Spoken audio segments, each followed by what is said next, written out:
Yang menarik dalam waktu kelahiran Nabi Muhammad ini sesungguhnya bukan terletak kepada bulannya, bukan terletak kepada tanggalnya, tapi yang menarik dari kelahiran Nabi Muhammad ini adalah cahaya yang dilekatkan pada kelahiran yang dibawa oleh Nabi Muhammad SAW, yang bahkan diinformasikan secara tegas dalam Al-Quran pada setiap generasi yang berkehidupan bahkan sebelum kelahiran Nabi Muhammad SAW.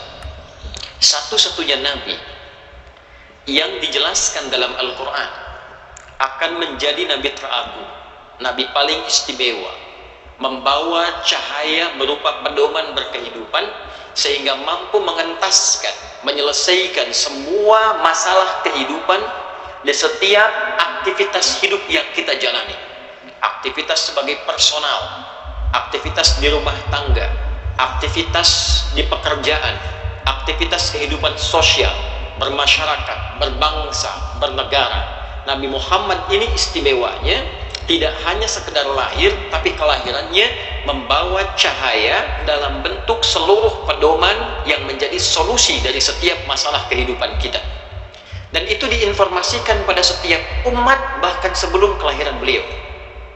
Bila kita lacak di Al-Quran surah ke-7 Al-A'raf di ayat 109, di ayat 157 misalnya, Quran surah ke-7 Al-A'raf di ayat 157, Allah menegaskan di antara sifat Nabi Muhammad yang diviralkan di dua kitab utama sebelum kelahiran beliau dengan firman-Nya yang tegas, a'udzubillahi minasyaitonir rajim, bismillahirrahmanirrahim, alladzina yattabi'una rasulan nabiyyal ummiyya alladzi yajidunahu maktuban 'indahum fit taurati wal injil.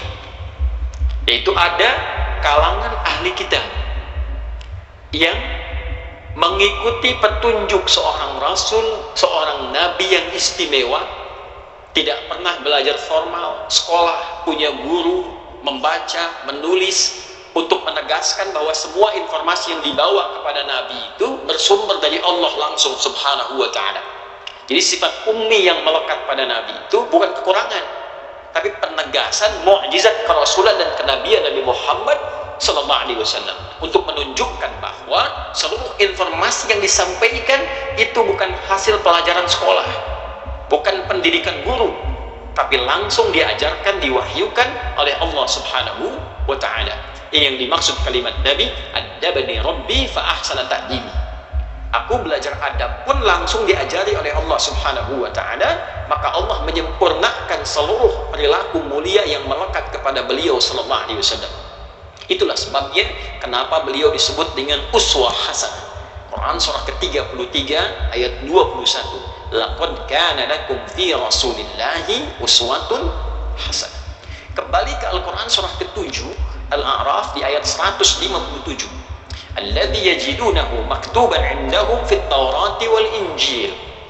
Keistimewaan, keutamaan, kemuliaan Rasul mulia ini, Nabi istimewa ini ternyata telah termaktub, tertuliskan, terinformasikan dengan sempurna, jelas ciri-cirinya, ciri fisiknya, ciri alam saat kelahirannya akan terjadi apa, rasi bintangnya bagaimana, sekitarannya seperti apa, dijelaskan sempurna fit taurati wal injil, baik dalam kitab Taurat yang diberikan kepada Nabi Musa alaihi salam, wal injil atau injil yang diwahyukan kepada Nabi Isa alaihi salam.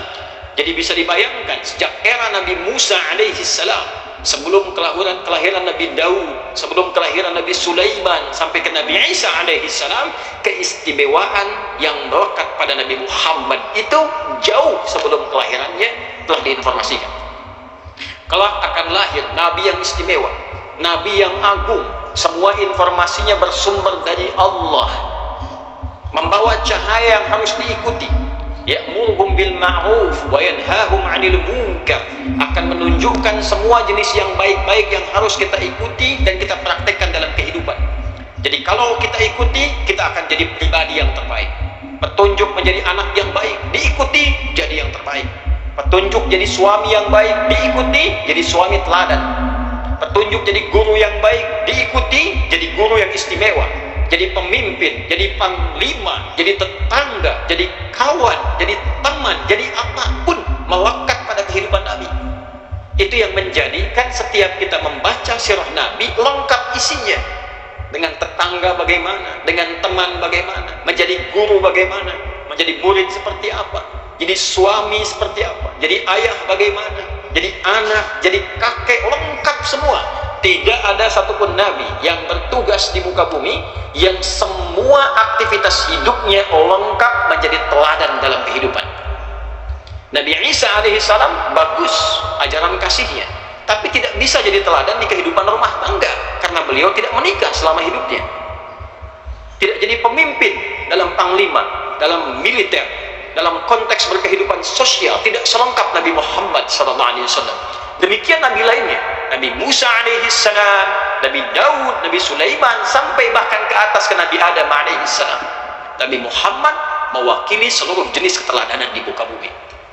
Ya'muruhum bil ma'ruf wa yanhahum 'anil munkar, dan mencegah kita dari perbuatan menyimpang. Ditunjukkan kepada kita, ini menyimpang tidak bagus dilakukan, kalau dikerjakan resikonya akan begini.